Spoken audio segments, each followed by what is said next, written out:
नमस्कार दोस्तों, math series की चौथी वीडियो में आपका स्वागत है। आज हम लोग फिर से मैथ्स के कुछ नए क्वेश्चंस लेके आपके लिए आए हैं। तो अभी तक हमारे चैनल को सब्सक्राइब नहीं किया तो सब्सक्राइब कर लें। देखिए आज क्वेश्चन क्या है। पहला क्वेश्चन कहता है एक गांव की जनसंख्या 1,10,000 थी।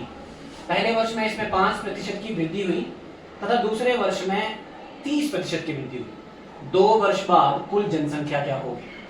यानी क्वेश्चन आपके पास दिया हुआ है, एक विलेज की पॉपुलेशन अराउंड 1,10,000 है। पहले साल में इंक्रीजिंग होती है 5% की और दूसरे साल में इंक्रीजिंग होती है अराउंड 30%। आपसे पूछा गया है 2 साल बाद ओवरऑल पॉपुलेशन वहां की कितनी होती है। तो ये परसेंटेज का क्वेश्चन है, बिल्कुल इजी। देखिए किस तरीके से करना है। गांव की पॉपुलेशन आपको दे के रखी है 1,10,000। आपको बोला गया पहले साल में वृद्धि होती है 5% की, तो 5% निकालना बिल्कुल इजी है, आराम से निकालेंगे। इसका आंसर आएगा 11,5500। यानी पहले साल में 5500 लोगों से क्या हो रहा है, वो विलेज इंक्रीज हो रहा है। अब इसको जोड़ेंगे तो आपके पास पहले साल की पॉपुलेशन बनेगी 1,15,500। ठीक है। अब बोलता है दूसरे साल में 30% की वृद्धि हुई। तो अब दूसरे साल की पॉपुलेशन क्या है आपकी, या कि दूसरे साल की पॉपुलेशन और इसमें 30% की वृद्धि आपने करनी है। तो 30% की वृद्धि भी बिल्कुल आसान इजी तरीके से हो जाएगी। 0 से 0 कटेगा तो आंसर आएगा 0, 15, 1, 15, 1, 16, 1, 3, 4, 3, 34,650 ये आपकी दूसरे साल की पॉपुलेशन इंक्रीज हो रही है। अब अगर इसे जोड़े तो आपस में आपके पास आंसर आएगा 1,15,500 में 34,650 ऐड करेंगे 0, 5, 11, 1, 4, 5, 10, 1, 3, 2, 5, 1,50,150। ऑप्शन ए इसका बिल्कुल सही है। अब अगला क्वेश्चन देखिए किस तरीके से है। कहता है एक दुकानदार 1 केजी के स्थान पे 950 ग्राम के वजन के पाट का प्रयोग कर रहा है और वस्तुओं को अंकित मूल्य पर बेचता है जो क्रय मूल्य से 15% अधिक है। लाभ प्रतिशत ज्ञात करो। तो इस तरह के क्वेश्चन आपको पेपर में पूछे जाते हैं, जहां पे दुकानदार जो है वो 1 केजी के स्थान पे कुछ अलग या फॉल्स बट्टे का यूज करके एक्स्ट्रा प्रॉफिट कमाता है। इस तरह के क्वेश्चन आपको पेपर में आते हैं। देखिए इनको करना किस तरीके से है। हम डायरेक्ट लेंगे ये परसेंटेज क्या है 15%। अब वो कह रहा है जितना उस चीज का क्रय मूल्य या कॉस्ट प्राइस है उससे 15% अधिक उसने एमआरपी रखी हुई है। तो अगर मैं 15% की नंबर वैल्यू में चेंज करूं तो इसकी नंबर वैल्यू आपके पास निकल के आएगी 3/20। क्रय मूल्य का 15% बोला हुआ है, यानी डिनोमिनेटर को हम लोग मान लेंगे कॉस्ट प्राइस। अगर कॉस्ट प्राइस इसका आपके पास आ रहा है 20, तो एमआरपी इसका निकल के आएगा आपके पास 20 का 15% आपके पास है 3, यानी एमआरपी इसकी कितनी रहेगी 23 रहेगी। अब 1 केजी, अब यहां से हम लोग प्रॉफिट या लॉस तभी निकाल सकते हैं जब हमारे पास सेलिंग प्राइस आएगा। रिलेशन में आप लोगों को पहले पिछली वीडियो में समझा चुका हूं कि जब तक आपके पास सेलिंग प्राइस नहीं होगा तब तक आप प्रॉफिट या लॉस या डिस्काउंट भी नहीं निकाल सकते। यहां आपसे ओवरऑल प्रॉफिट पूछा हुआ है, यानी हमें सेलिंग प्राइस चाहिए। अब सेलिंग प्राइस कैसे निकालेंगे, देखिए 1000 ग्राम। अब खरीद के वक्त तो उसने 1000 ग्राम पे यानी 1 केजी पे खरीदा होगा। तो अगर 1000 ग्राम उसने चीज खरीदी हुई है तो उसके लिए कॉस्ट प्राइस उसने कितना खर्च किया होगा 20 रुपए। तो 1000 का कॉस्ट प्राइस आपके पास कितना 20 रुपए। अब जब बेचने की बात आ रही है, जब सेलिंग प्राइस की बात आ रही है, तो ऐसे में वो 1000 की जगह कितने ग्राम का बट्टा यूज कर रहा है 950 ग्राम। यानी सेलिंग प्राइस के टाइम पे वो 1000 की जगह कितने रुपए की चीज, कितने ग्राम की चीज बेच रहा है 950 ग्राम। और उसके लिए सेलिंग प्राइस भी कितना लगा रहा है 20 की जगह 23। अब इस तरह का क्वेश्चन हम लोगों ने पिछली वीडियो में भी किया था, जहां मैंने आपको समझाया था कि जब भी आपको प्रॉफिट या लॉस निकालना होता है तो आपने जितनी चीजें खरीदी हैं आपको उतनी चीज ही बेचनी पड़ती है, तभी आप ओवरऑल प्रॉफिट निकाल सकते हैं। यानी मुझे ये आपका इनिशियल और ये आपका फाइनल, ये दोनों आपस में क्या करने पड़ेंगे, बराबर करने पड़ेंगे। अब इनको बराबर करने का तरीका बिल्कुल सिंपल है। इनका एलसीएम लेंगे। 1000 और 950 को अगर मुझे बराबर करना हो तो इसे मैं 95 से मल्टीप्लाई कर दूंगा, ये 95,000 बन जाएगा। और इसे मैं 100 से मल्टीप्लाई कर दूंगा तो 55,000 बन जाएगा। यानी मेरे पास ऊपर और नीचे दोनों केसेस में आपकी जो वस्तु है, जो भी चीज आपको दी हुई है, वो दोनों बराबर हो जाएंगे। अब अगर मैं यहाँ 95 से मल्टीप्लाई कर रहा हूँ तो मुझे यहाँ भी 95 से मल्टीप्लाई करना पड़ेगा। अब यहाँ अगर मैं 100 से मल्टीप्लाई कर रहा हूँ तो मुझे यहाँ भी 100 से मल्टीप्लाई करना पड़ेगा। अब जैसे ही आप इन दोनों को बराबर करेंगे आपको कॉस्ट प्राइस और सेलिंग प्राइस में डिफरेंस अपने आप ही दिखेगा। अगर 95 को 20 से मल्टीप्लाई करूं तो आपके पास आएगा 20 में 100 10 गुना 180 190 आपके पास निकल के आएगा 1900, यानी इनिशियल कॉस्ट प्राइस उसका कितना है 1900। वहीं अगर सेलिंग प्राइस की बात करूं तो वो आपके पास निकल के आ रहा है 2300। आपके पास कॉस्ट प्राइस आ गया, आपके पास सेलिंग प्राइस आ गया, आप ओवरऑल प्रॉफिट परसेंटेज बड़े आराम से निकाल सकते हैं। इनके बीच का गैप आपके पास आया 400। प्रॉफिट हमेशा निकलता है आपके कॉस्ट प्राइस के ऊपर, परसेंटेज निकालने के लिए मल्टीप्लाई करेंगे 100 के साथ।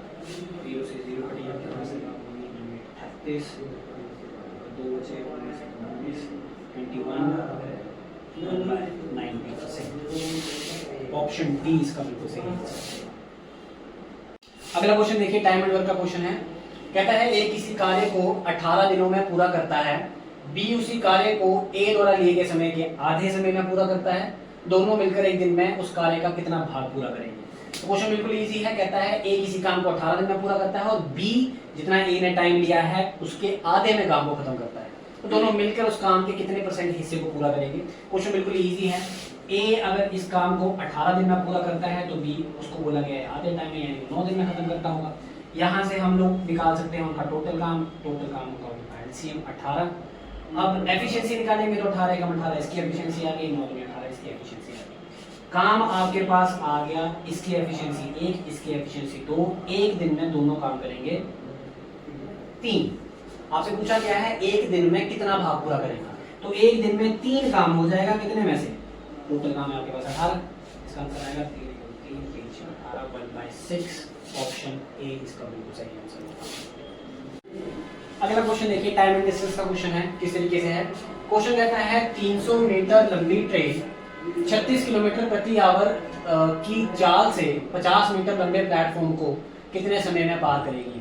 यानी आपके पास ट्रेन की जो लेंथ है वो है 300 मीटर्स, स्पीड आपके पास दी हुई है 36 किलोमीटर पर आवर की, 50 मीटर लंबे प्लेटफॉर्म को कितने टाइम में पार करेगी। टाइम एंड डिस्टेंस के क्वेश्चन बिल्कुल इजी होते हैं। एक फॉर्मूला जो सभी के सभी क्वेश्चन के लिए एप्लीकेबल होता है, distance is equal to speed into time. यही एक फॉर्मूला जितना चाहे बड़ा क्वेश्चन हो या जितना छोटा क्वेश्चन हो सबके लिए सिंगल फॉर्मूला यूज होता है। बशर्ते एक चीज आपने जो हमेशा ध्यान रखनी है क्वेश्चन में, जिसमें आपको एग्जामिनर भी ट्रिक करता है, क्वेश्चन में हमेशा जितनी भी आपके पास वैल्यूज दी हैं सबकी यूनिट्स हमेशा सेम होनी चाहिए।